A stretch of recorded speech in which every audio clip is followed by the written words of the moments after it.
Hello, thank you very much for those kind introductions. Again, really sorry I can't be at the RSSDI meeting in India, one of my favorite destinations, as I keep saying. But I hope the conference is going well. And again, thank you very much to Bansi and the team for this kind introduction and inviting me to present again. So today I'm going to be talking about simplifying type 2 diabetes management to improve outcomes, really doing simple things well. These are my disclosures. So the next few minutes I'm going to go through the background, the evidence and guideline recommendations. The efficacy to effectiveness gap is in why we're not getting to the targets that we are supposed to be doing, and some pragmatic solutions how we can get to those targets. So in terms of background, there are a number of strategies for interventions which are public health approaches, particularly in prevention and management of diabetes. So we have the upstream public health policies that the government do, tax incentives, etc., national health insurance for prevention of diabetes. Then the midstream, where there are a number of preventative strategies at individual level, which I'll briefly talk about. But finally, once people have developed the disease, in this case diabetes, the secondary prevention strategies, including lifestyle interventions and tight glycemic control.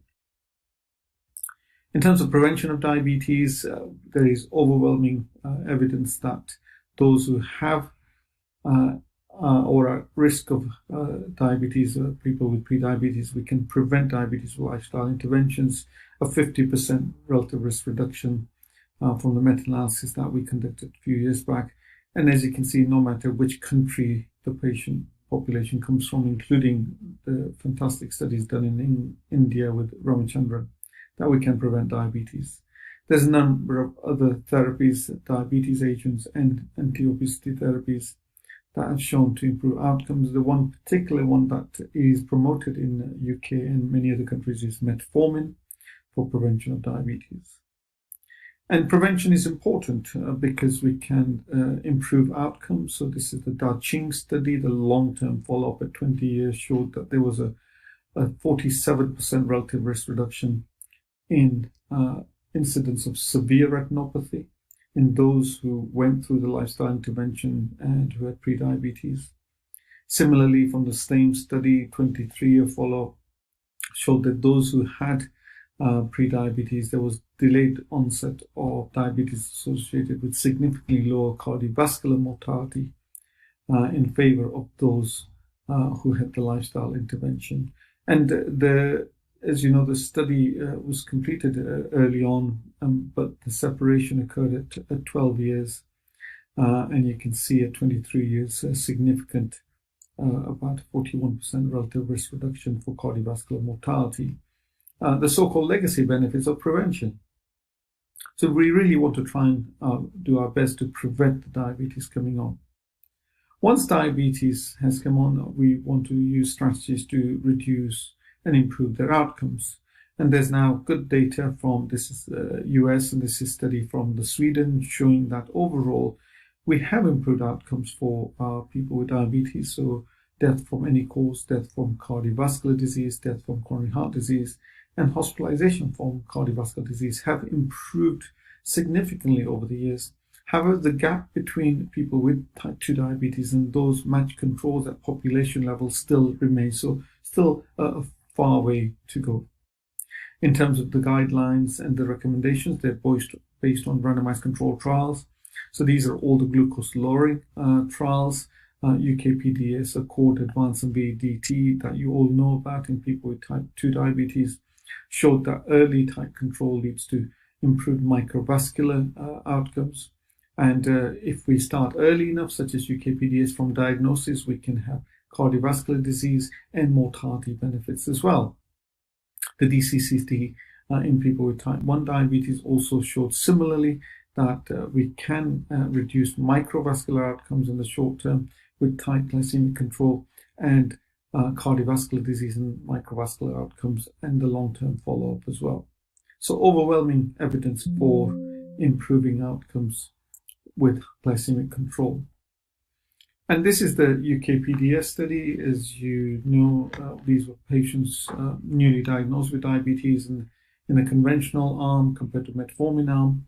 The metformin arm was associated with improved outcomes when the trial was completed in 1997, but the long-term follow-up for 10 years in 2007 showed that the differences in HbA1c, although they were lost after the trial completed because clinicians started acting on the trial results and HbA1c was similar over the long-term follow-up, there was still benefits of that early tight control with reductions in microvascular complications, 15% significant reduction in myocardial infarction, and a 13% reduction in all-cause mortality.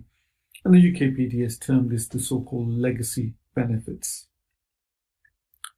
The legacy benefits don't only hold for glycemic control. Legacy benefits hold for a number of risk factor control in people with type 2 diabetes in terms of beneficial effects on cardiovascular outcomes and mortality.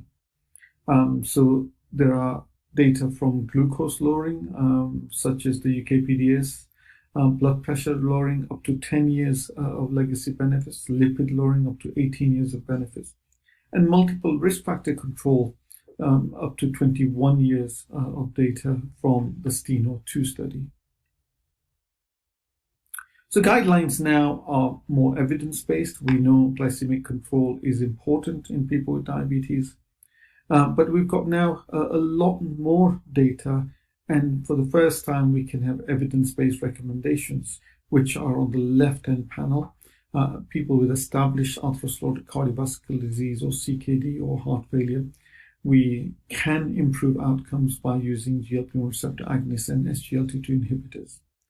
And in the yellow, if we want to reduce the risk of hypoglycemia, then we need to use therapies that have a low risk, and avoiding therapies such as sulfonylurea, where we want to minimize weight gain or promote weight loss. Then again, a strategy of using GLP-1 receptor agonists or SGLT2 inhibitors. And where cost is an issue, sulfonylureas and TZDs are the preferred option. But if we look at in the red box, eventually, if we target early enough, majority of patients will require basal insulin, which doesn't seem to be happening currently. The most important for me on this is, as I've said before, is the blue circle on the right-hand top, which tells us that to avoid clinical inertia, we need to reassess and modify therapy regularly, and this means within 3 to 6 months. So now we have good evidence. We have excellent randomized controlled trials showing improved outcomes, but this doesn't seem to be translating into clinical practice. And this is what's called the efficacy to effectiveness gap. And there are a number of reasons for this. The key areas that I want to concentrate on are therapeutic inertia, hypoglycemia, and medication adherence. So if you look at trends in diabetes treatment and control, this is data from the US, very recent publication this year in the New England Journal of Medicine, is we really haven't improved glycemic control. As you can see in the top left-hand corner, HbA1c is around 50% in those achieving a target of less than 7%. And this really hasn't changed over the years from 1999. If we look at blood pressure control, tight blood pressure control less than 130 or 80, there's been some improvements. Lipid control, there's been some improvement. And all the three risk factor controls, we're only achieving 22% of patients with that target, which has improved a little, mainly driven by improved lipid control. So despite having excellent therapies, despite having excellent guidelines, we are not really improving outcomes. And one of the reasons is therapeutic inertia, which is a major issue in clinical practice. We've defined therapeutic inertia as failure to advance therapy or to de-intensify therapy when appropriate to do so. And therapeutic inertia is present throughout the treatment paradigm, although previously we used to think it was mainly when we initiated insulin or when we started intensifying people on insulin. But overwhelming data that is present throughout. Just to give you a recent example, this is a large prospective study we have been conducting. 37 countries, more than 15,000 participants, the largest prospective study, observational prospective study of people initiating second-line therapies. And we now have 3-year follow-up data, the so-called Discover study. And as you can see, overall, the mean HbA1c was 8.3% when we initiate second-line therapies. Far longer that we're leaving people in hyperglycemia. And the commonest therapies initiated are second-line therapy are metformin with sulfonylurea and metformin with a DPP-4 inhibitor, as you can see. SGLT2 inhibitors are not used, and there may be a number of reasons for this. And when they are used, they're not used in the right populations as defined by the guidelines that I mentioned earlier. So people with atherosclerotic cardiovascular disease or heart failure or CKD are the ones who are not getting these therapies.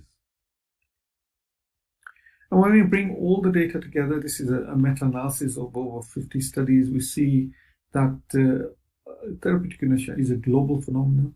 Whether we initiate first-line, second-line therapies or going on to basal insulin, we're waiting far too long, anything from 2 to 7 years in intensifying with these therapies. And the consequences of therapeutic inertia, which I've discussed at previous meetings in India, is it's associated with worse microvascular outcomes, worse cardiovascular outcomes, and increased mortality. And there's overwhelming evidence from very large observational studies for this. The other reason for not reaching the targets is hypoglycemia.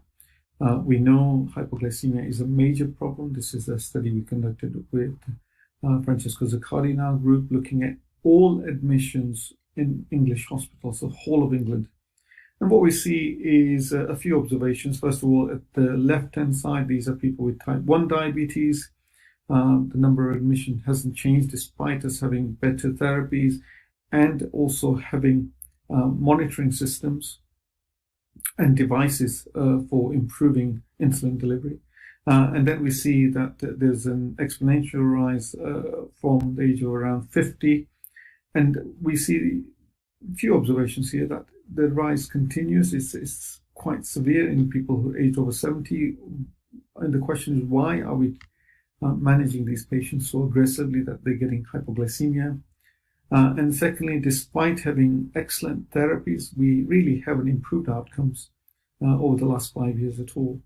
So a number of questions that are raised from this study. When we look at globally, this is the HAT study that we conducted, including India as one of the countries that was included in this study. So the HAT was one of the largest studies of a prospective study looking at people who had been on basal insulin.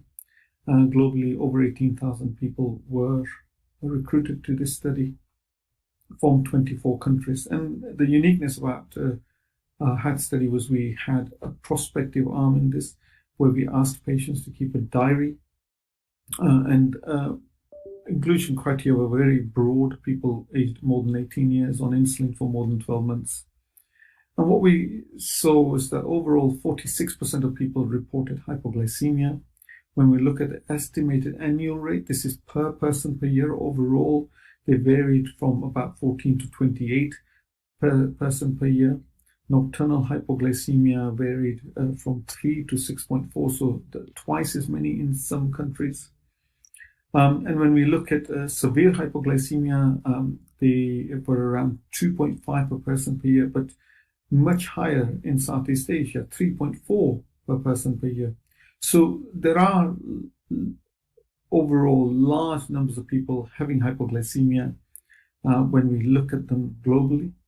And the rates vary enormously. And again, this may be because of the individual level, patient level, or system level barriers for not overcoming hypoglycemia. When we look at data overall, that hypoglycemia rates are low in people on metformin, sulfonylurea, and incretin-based therapies. This is a prospective study we conducted over a 12-month period where patients collected diaries. So most of the hypoglycemia are in people with insulin. We see about a rate of 1 person per year incidence. This is a definition of symptomatic blood glucose of less than 54 milligrams per deciliter. But as you can see, sulfonylureas, overall the rates are low when we use the correct sulfonylureas, and we use glycoside mainly, which is a better profile. But we need to ask patients about hypoglycemia. If we don't ask them, we will never find out whether they're getting hypoglycemia. And then the consequences of hypoglycemia, as you know, reduced dosing of the therapies, especially insulin. They see healthcare professionals more often. They skip meals, skip their injections. And this was seen in the HAT study. So what we see here is the rates in type 1 and type 2 in the left-hand side prospective study of estimated episodes per person per year. So 73 per person per year on insulin overall, nocturnal about 11 per person a year with type 1 diabetes, and severe 5. For type 2 diabetes, much lower rates as one would expect. But on the right-hand side, we look at the prospective and the retrospective data for both type 1 and type 2 diabetes. And here we're just sharing with you the data for severe hypoglycemia. When we ask patients, we've seen over double the rates compared to when we get diaries and ask about them, we get double the rates. But when we just ask about them if they had it, we see that we have a lot less hypoglycemia rates. So getting people to keep a diary is more likely to get a better estimate of hypoglycemia rates. Finally, medication adherence, important issue. This is data from Pankaj Gupta, who is the first one to develop a urine assay for an objective measure of adherence. And what we see here is overall adherence rates are low for GLP-1 receptor agonists and statins, but for sulfonylureas, about 80% adherence. And non-adherence overall was present in about 30% for oral hypoglycemic, antihypertensive, and lipid-lowering agents. And what we see is those who were adherent, who were non-adherent, had worse HbA1c, albumin-creatinine ratio, and lipid profile, the multiple risk factors that I mentioned earlier that we need to control. And non-adherence is associated with worse outcomes. So this is a meta-analysis of 8 observational studies. People who are adherent have about a 28% reduction in hospitalization and about a 10% significant reduction in mortality. So adherence is very, very important to inquire about and manage. Finally, overcoming these barriers, some of the pragmatic solutions and looking at the evidence base.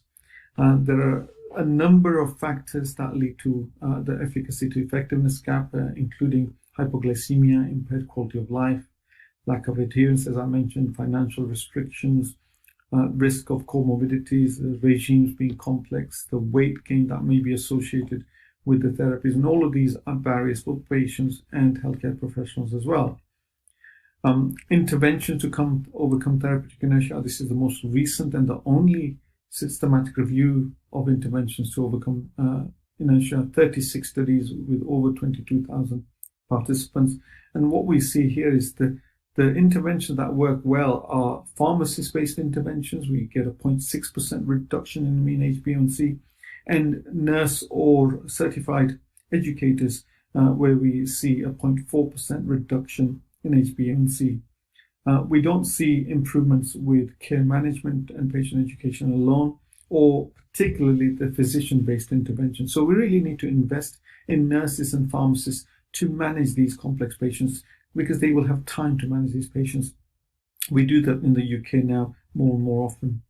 Multifaceted approaches to interventions to improve adherence lead to better outcomes. As you can see, this is a systematic review we conducted, and at the top we see multifaceted intervention, twofold increase of ratios for improving adherence, whereas single-faceted interventions about a 50% increase in adherence. So multifaceted interventions for improving adherence. And finally, education programs looking at improving hypoglycemia. This is a randomized controlled trial of patients with a STENO2-like population, microalbuminuria, and type 2 diabetes. At the end of 18 months, we had a 0.5% reduction in HbA1c in the intervention group, who had a multifactorial intervention. But what we saw was there was reduced hypoglycemia in those who had the intervention, despite having HbA1c reductions of 0.5%. And many of these patients had to go on to insulin.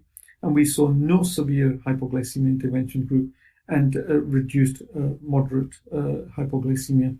And this was mainly because all these patients had education how to recognize hypoglycemia and how to overcome hypoglycemia. Finally, not treating patients too aggressively. As I mentioned, therapeutic inertia is also failure to de-intensify therapy when appropriate to do so. And this is what's called quaternary prevention interventions that protect a group of risk of over-medicalization. And we see this time and time again. This is a study we conducted recently on patients aged more than 70 years and more than 75 and 80 years, as you can see, and 85 years.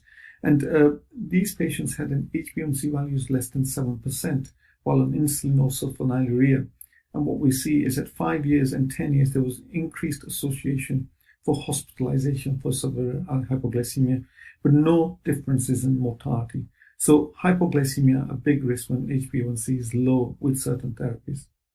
And we've looked at de-intensification, systematic review here with Sam Sadie in our group, showing that you can de-intensify people with no deterioration in HbA1c, hypoglycemic episodes, falls, or hospitalization on de-intensification, and no significant differences in adverse outcomes.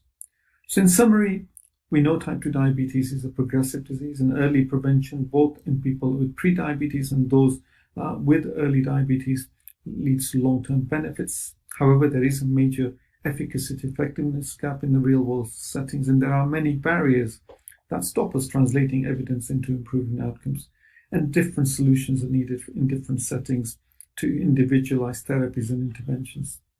And I really like this quote from Vincent Gamford, which I'll leave you with: doing little things well in a step toward doing big things better. Thank you very much for listening.